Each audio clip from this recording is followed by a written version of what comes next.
We spent a lot of time talking about who the Memphis Grizzlies don't have. No Ja, no Dez, no Zaire, no Danny Green, no Jaren Jackson Jr. We spent a lot of time talking about that, but one of those guys, and it's a big one, is well on his way back. We're going to talk about that, and we'll preview an upcoming game against one of the hottest teams in the NBA coming up right here, right now on Locked on Grizzlies. You know what time it is. It's time to lock in. You are Locked on Grizzlies, your daily Memphis Grizzlies podcast, part of the Locked on Podcast Network, your team every day.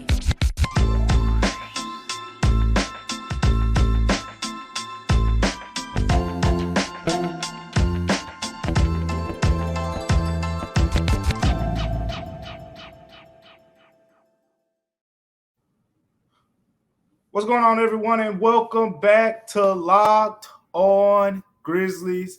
I am your co-host, Damichael, beat writer here at the Commercial Appeal in Memphis, Tennessee, joined by the one and only himself, former site manager at Grizzly Bear Blues, one of the best personalities on Grizzlies Twitter right now. Whether you love him, whether you hate him, the one and only Joe Mullinax. Joe, how you doing? One of the best personalities. I was wondering where you were going with that. How big of a lie you were going to tell, Damichael, you sly dog.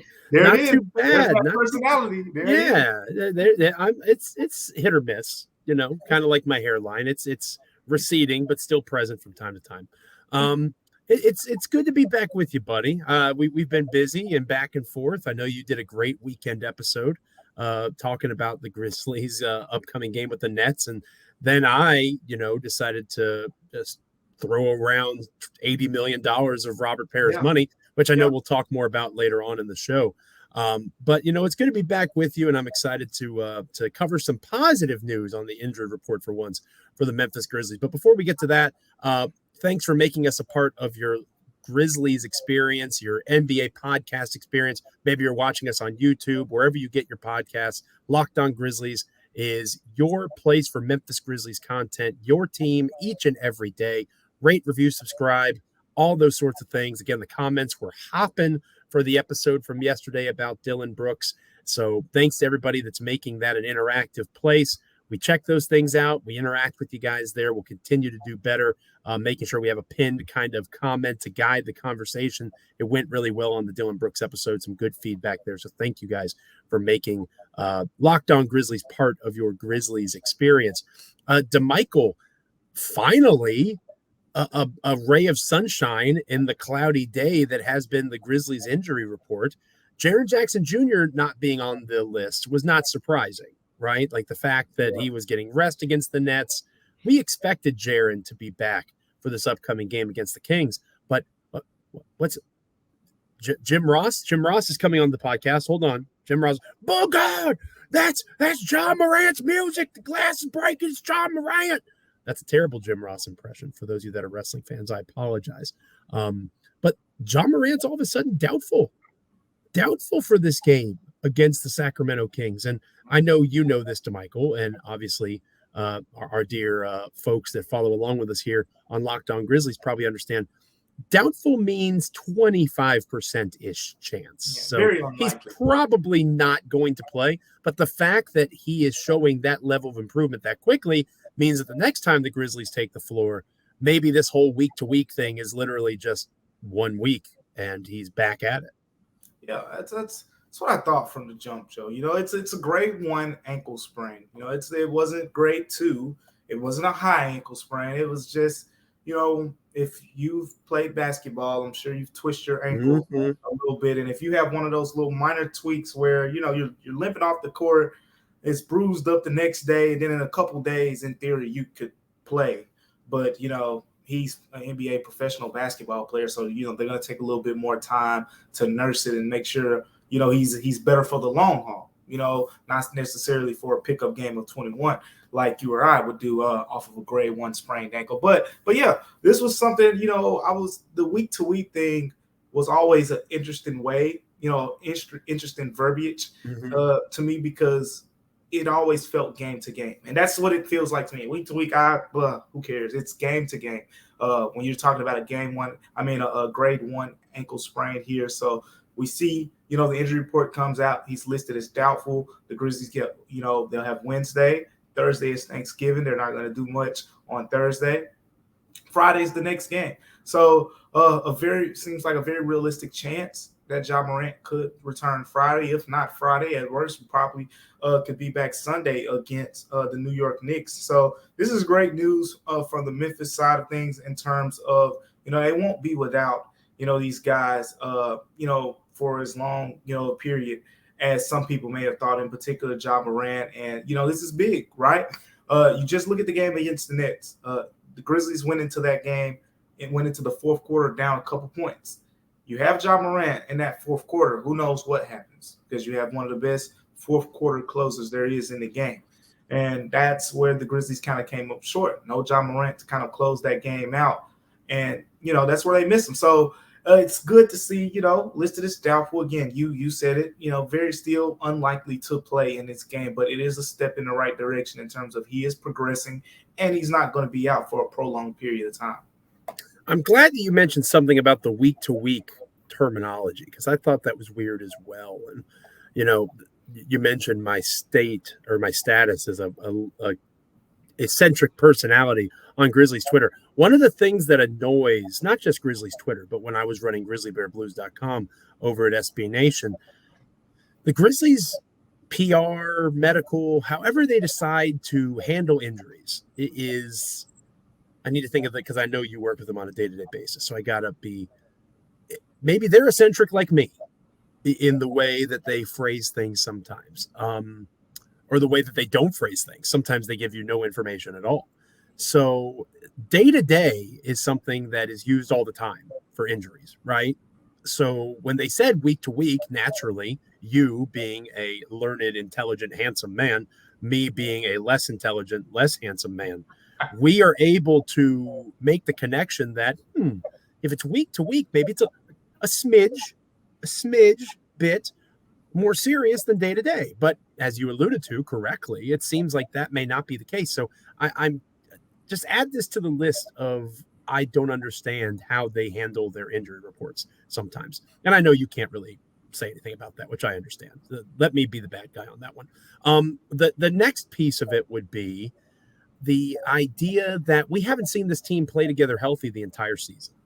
And in case people are frustrated, in case people see the Sacramento Kings, who we'll talk more about later in the show, soaring high like the beam that they inexplicably shoot from their home arena whenever they win now, which is a cool bit. That's just me being selfish and jealous. Like, that's a pretty interesting, fun thing that they do.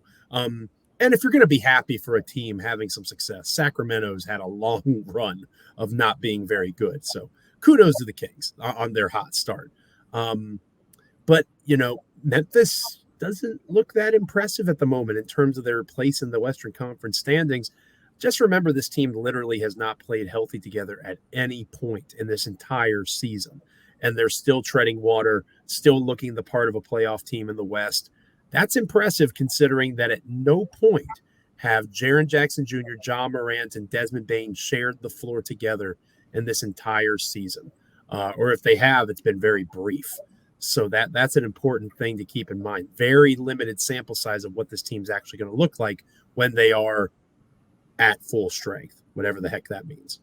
Yeah, it's something we expected to see at this point. And kind of got hit back to back. Boom, Desmond Bane's down. Boom, Ja Morant's down right after Jaren Jackson Jr. returns. Mm-hmm. But it's lining up maybe to be a little bit better. Jaren Jackson Jr., he's about to get a lot more minutes under his belt. We talked about him being on a 25-minute, kind of minutes restriction right now. And, eventually that number is going to go up. He's going to be able to play more in those back-to-back 3 and 4 type situations, as time, progresses. And then and Ja Morant's knocking on the door right now. Desmond Bane, we'll see, what his prognosis looks like a couple weeks from now. So, a lot of moving pieces, I would say, with this team. And Zaire Williams too. Don't forget Zaire Williams. Absolutely. I did see, and this is saying something because I hadn't seen him in practice probably for a couple of weeks. I did see him at practice. The last Grizzlies practice I saw, I think that was Friday, maybe. Yeah, something like that. Yeah, maybe it was Thursday or Friday, but did see Zaire Williams. So there is some type of progress to report there from him, and from that patellar tendonitis that he's been dealing with. So you want to see what this team looks like healthy. The Western Conference is so bunched up right now, and no one's separating themselves. So it's right there for the taking. And if the Grizzlies can get healthy, they can kind of position themselves for that run. There is possibility, to be sure, in and around the Grizzlies roster for improvement and growth. There's also a possibility that after listening to our Locked On Grizzlies podcast yesterday, Damichael's head exploded, given some of the spicy hot takes that I had to dish out about various members of the Grizzlies roster, including one villainous member in particular. So I'm sure Damichael will want to weigh in for a moment on that. But before we get to that, I want to make sure that I am giving a shout out to Turo. This episode is sponsored by Turo. Turo is the world's largest car sharing marketplace. With Turo, you can book any car you want, wherever you want it, from a community of local hosts. Browse a huge selection of vehicles for just about any occasion or budget. Book an SUV or minivan for a family road trip, a pickup truck for some errands, or even test drive an EV. Every trip is backed by liability insurance. Terms, conditions, and exclusions apply. Forget boring rental cars and find your drive at Turo.com. That's Turo.com. Damichael, I don't know if you're a very busy man. You're a globetrotter. You are arguably the most interesting man in all of Memphis media. And I know that you still catch up and keep up with Locked On Grizzlies, as I do when we have our solo excursions. I kind of did a thing the last time that I had a solo show. I was inspired by Dillon Brooks. And you know what they say, whenever you're inspired by Dillon Brooks, you're going to have a little bit of villainous tendency to you.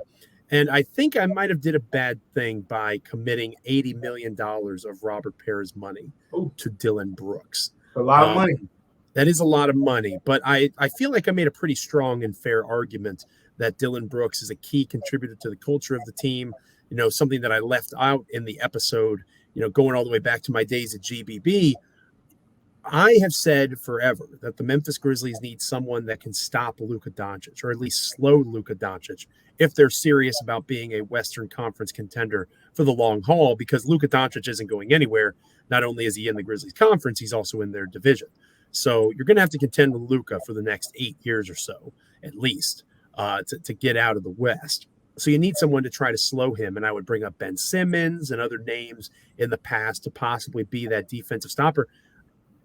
Dillon Brooks isn't going to necessarily stop Luka Doncic, but I've seen Dillon Brooks make Kevin Durant miserable multiple times. And I think that Dillon is as good of any option as you could potentially have. So I ran down all the reasons and arguments for Dillon on that episode. I said, I am prepared, Damichael, to give Dillon Brooks a 4-year, $80 million contract that certainly puts the Grizzlies in salary tax or luxury tax conversations, especially going into the first year of Desmond Bane's is almost certainly now to be max contract. Am I crazy? Am I overreacting? Am I too fired up by one? Again, he shot 30 shots and made 31 points or scored 31 points. So a very Dillon Brooks performance. Am I overreacting? Am I going too deep here? Or am I finally just opening my eyes completely to the importance of Dillon Brooks to this roster? Before I answer the question, straight up, I will say that I have been a guy who has been, kind of trying to educate people a little bit more on what this guy brings to the table. We talk about his 42% shooting from the field, and things like that. But when you factor that in, you have to factor in, like, there's a net to this. He's limiting guys, holding them below their field goal percentages on the other side of the floor. Ja Morant, and, I think Ja Morant's a very much improved defender. But Ja Morant last year or a couple seasons ago may be giving up a lot of points on the other end. Or Desmond Bane may be giving up a few points, on the defensive end to kind of negate the offensive impact that they bring to the table. Whereas Dillon Brooks, you talk about it, it's the reverse way around. He's taken away on the offensive end for himself, but he's, doing some positive things on the defensive end. And that's why he has this positive net rating. That's why the Grizzlies are so much better of why he's on the floor so far this season. But, Joe, I say all that to get to my point. I want to see a little bit more, but this is exactly what I want to see. And I've been thinking about just going more into detailed writing about it too, in terms of this is kind of a tryout for him. I mentioned it a couple episodes ago as well. I mentioned the fact that you look up and down the roster. Ja Morant, contract extension. Desmond Bane, newsflash, he's about to get on for the boatload of money this summer. And you go down to Jaren Jackson Jr. His first year of his contract extension has officially started this season. Steven Adams extended. Brandon Clark extended. Tyus Jones re-signed. John Conchar extended. Pretty much all these guys on this current roster that have been extension eligible and have played with the Grizzlies in the past have been extended. Then there's Dillon Brooks. He got extended, by this regime a while back, but the clock is back on now, and he's in a contract season where he'll be entering free agency next offseason. So this is sort of a tryout. So my answer to that is let's see what he does for a couple more games. Let's see how this plays out over the course of, I would say, this entire stretch while Desmond Bane is out. Let's see how this plays out, because this is what we want to see from him, right? You want to see him become that secondary scorer. You want to see him, be that two-way effective player who can knock down three-pointers and do all those things. So I think that's where we are, with his progress and what he means in terms of value to this team. But you also want to see him do all those things, and then you want it to mesh well with Ja Morant, with Desmond Bane, with Jaren Jackson Jr. Those are the two things I want to see before I say, hey, let's throw the bank at him. But I'm with you on the defensive end. That's where the value starts. I think when it comes down to him, what he is your guy on this team. You say, if you go against Luka, you got a chance with Dillon Brooks. We saw how Luka did them, when Dillon Brooks didn't play. It wasn't pretty, Joe. It was not pretty. And we've seen, how they fared against some other kind of bulkier guards, because I think you have some talented wings who are maybe a little bit smaller defensively. John Conchar, Zaire Williams, I like those guys on the defensive end a little bit. But Dillon Brooks is your guy who you need that ace defender. He's that makes him valuable alone.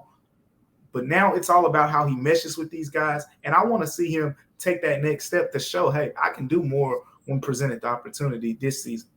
What a cop-out. What a line straddler, Damichael. Come on. Are you going to give the guy close to $100 million or not?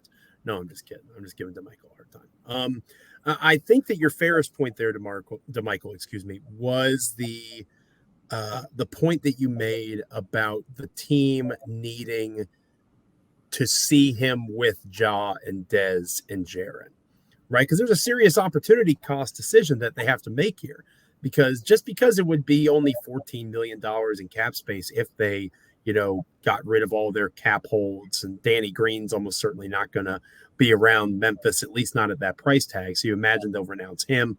They have the potential to do some things, but it's an Occam's razor kind of situation, right? The easiest thing is the most likely piece that's going to fall into place. And Dillon Brooks has been a Grizzly his entire career. I don't think he's going to command a Jaren Jackson Jr. contract. $80 million might be too much.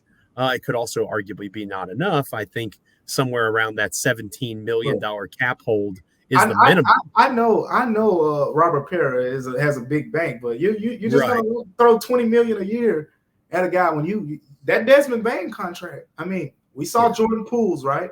It's definitely going to be more than that. We saw Tyler Heroes, right? Also going to be more than that's that. That's $130 million, $140 million right there. He's going to top those dudes. So you talk about Ja, Jaren, and Desmond Bane. It's getting flooded, over there. The bank accounts getting a little flooded. So Dillon Brooks, I think he's really going to have to prove it, that they should commit that amount of money to him. But I think we're at that point in time. Would I do it right now? Probably not. If that's what you wanted to hear, Joe, I think that's what you wanted to hear. That's what you wanted to hear. I just like for us to we agree too much. We got to disagree every once in a while. Well, I mean, you bring some of your Twitter takes to the show, and then bring some of those Twitter takes to Locked On Grizzlies, and we'll have some fun with that. It sounds like a good all-star break episode of Locked On Grizzlies. Joe's Twitter takes and which one Damichael wants to fight over. I like that. Very good.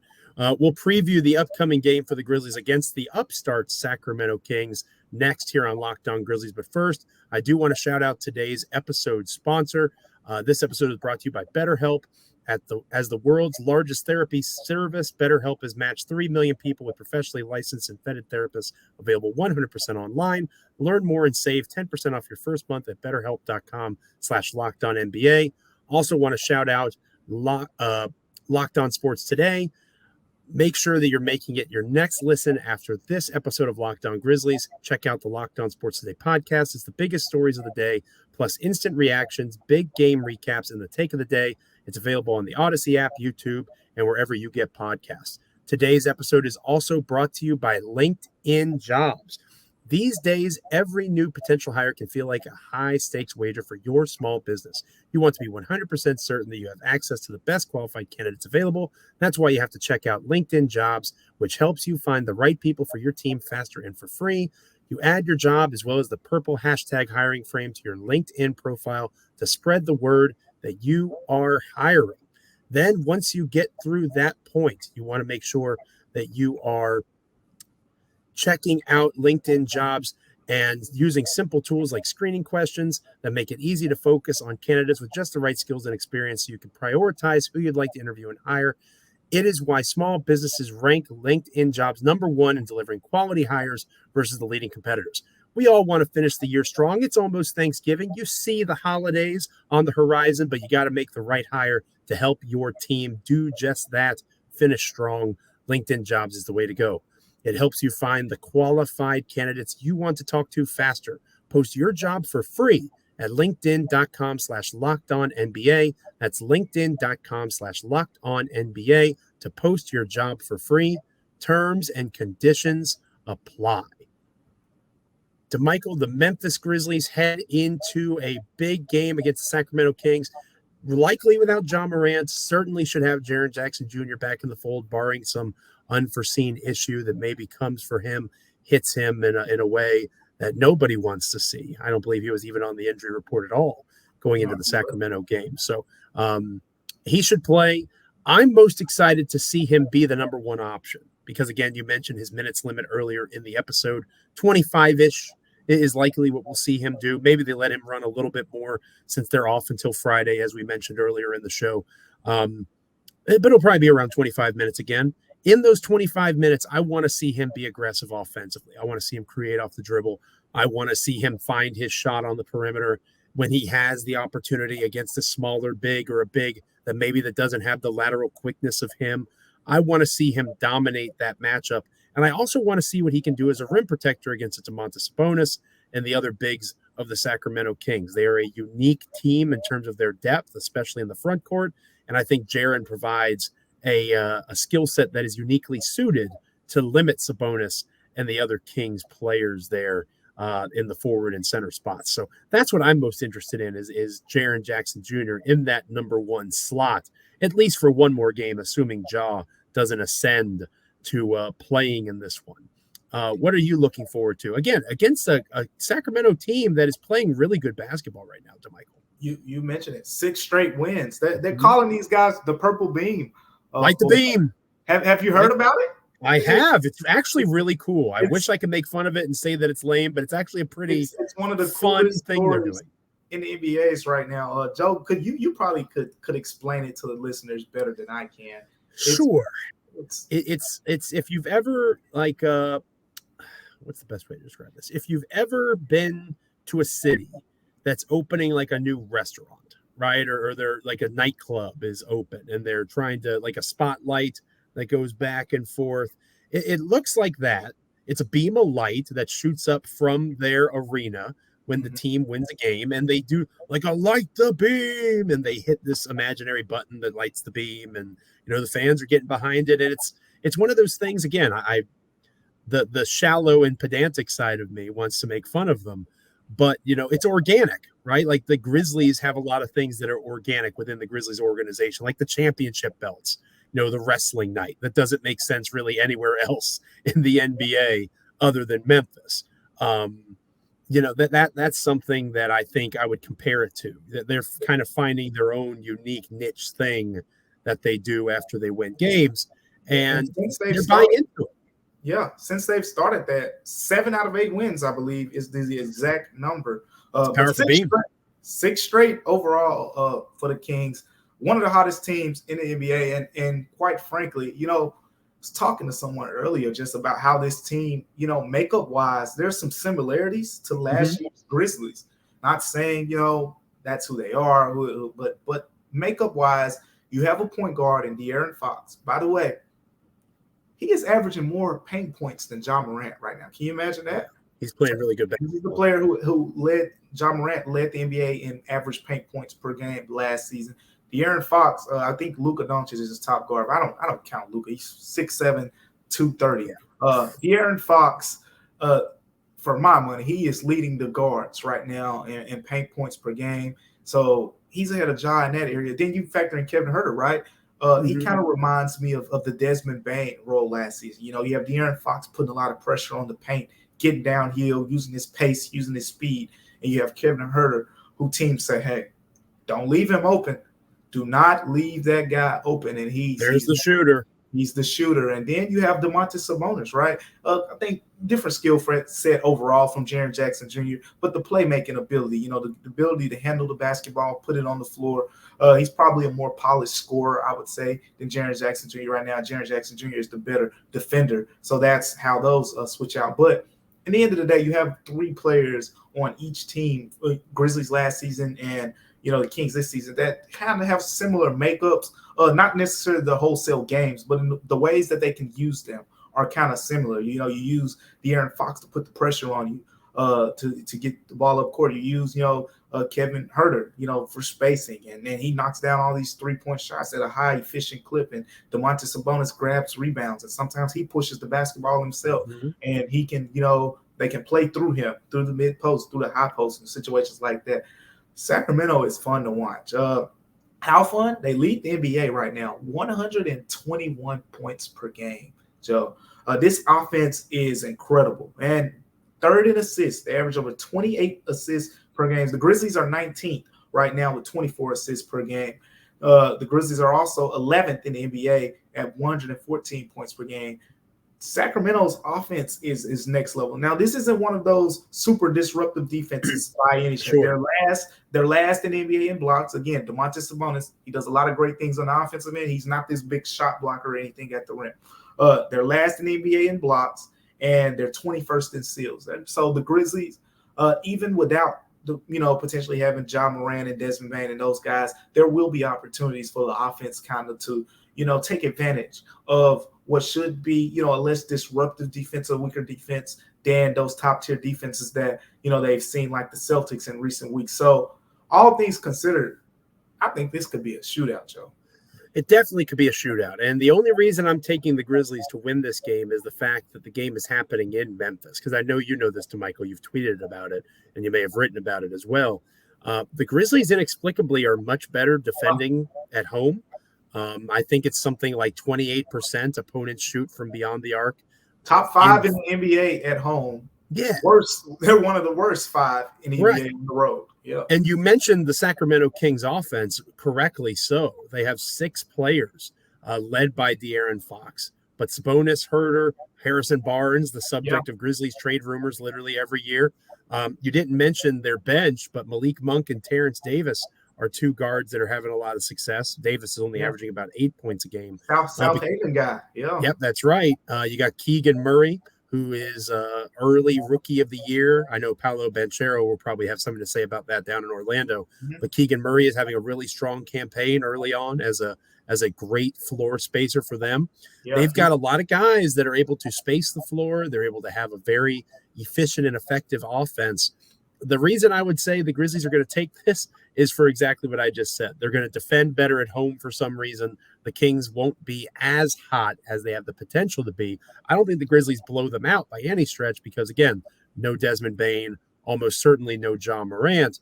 But I do think Jaren Jackson Jr.'s presence, exactly like you said, he's going to be well rested. They don't have anybody that can defend him. Nobody on the Kings roster can defend or stop Jaren Jackson Jr. If he physically is capable of doing so, he is going to dominate this game on both ends of the floor if he plays to his capacity. This would be a great, hey, NBA, guess who's back? Jaren Jackson Jr. is kind of game. It's a big opportunity for Jaren in that way. He should be matched up against a rookie, Joe. Right? He's a fifth-year guy now. I said this about Jaren Jackson Jr. last season. When that contract extension kicks in, which is this season, when that extension kicked in, the all that those buzzwords, potential and all that, that's out the window now. It's gone. That's gone. There's no more. Oh man, imagine what he's going to be in 2 years, or imagine what the time is now. The time is right now, and we're talking about a fifth-year guy who just, I called him Jaren Jackson on Twitter. Did you like that, Joe? I did like that. It was good. He threw down two big-time dunks, and you need to see more of that. He's 6'11". He's going to have Keegan Murray more than likely, on him in this game. And we saw, too, in that first meeting between the Grizzlies and the Kings, this is something to monitor as well. Steven Adams kind of gave Sabonis fits with his physicality. Sabonis committed a couple fouls and was frustrated because Steven Adams is a big dude, big, strong dude. So he leaded being a big dude. Exactly. Sabonis broke into the NBA as a power forward. Now, there were better net rating numbers when he played center and things like that, and that's what Sacramento is buying into. But against the Grizzlies, he's kind of on the undersized side. So still, that's all to say. They're not going to put him on Jaren Jackson Jr. more than likely. It's going to be Keegan Murray. And he has a very, noticeable size advantage against Keegan Murray. So I'm expecting Jaren Jackson Jr. to put the ball on the floor, go at him, draw a couple fouls, shoot some free throws, and force the issue a bit too, John. I think you're right. I think that the Kings are a great story. I'm not sure that they are fake in that way. I think they'll be in the playoff conversation the entire season. But I do think that the Grizzlies are a tough matchup for the Kings, especially when Jaren Jackson Jr. is healthy. He's going to be playing in this one. I've got Memphis. But, again, Sacramento deserves respect. I think they're for real in the playoff hunt in the Western Conference. Thank you for making Locked On Grizzlies your first listen today. For your second listen today, check out Locked On Sports Today. From the games that matter the most to the biggest stories in sports, go beyond the scoreboard and behind the scenes with local experts and insights that only Locked On can provide. Locked On Sports Today, available on this app, YouTube, and wherever you get your podcasts. Next time, we are on the Locked On Grizzlies podcast and YouTube waves. We'll have a game to break down, all the ins and outs. Hopefully we see a dominant Jaren Jackson Jr. performance against the Kings. A couple of days off for Memphis heading into the Thanksgiving holiday. I feel a Thanksgiving episode coming on, Damichael. Maybe not for the Wednesday, but maybe on Thanksgiving itself. Maybe we drop a tasty morsel, a feast of Thanksgiving Grizzlies gratitude moments. There might be something to that, Damichael. I guess folks are just going to have to stay tuned. Just going to have to stay tuned, because I know on Thanksgiving evening, on that day, I'm going to be stuffing my belly a little bit. Yeah, we're going to be taking Friday off. You guys can just go ahead and plan. It's your team every day except for Friday. Damichael and I, we're taking off Thursday night. We're going to be taking, I think it's Dramamine or whatever it's called in the turkey that makes you sleepy. Whatever that is, it may not be Dramamine. That might be the thing for like when you're sick in your stomach. Whatever it's called, dopamine, whatever. I'm going to be passed out from eating a lot of food. So we're gonna let Friday be Friday. But going into maybe you can start your Thanksgiving morning with some Locked On Grizzlies thanks over these next couple of days. So stick with Locked On Grizzlies. It's appreciated. Make sure that you are subscribing, rating, reviewing, checking us out on YouTube. All that is well and good as you stick with us here and make us a major part, hopefully, of your Memphis Grizzlies content consumption experience. For my wonderful co-host, Damichael, I am Joe. Until next time, stay locked in, Grizzlies fans. This is Locked On Grizzlies.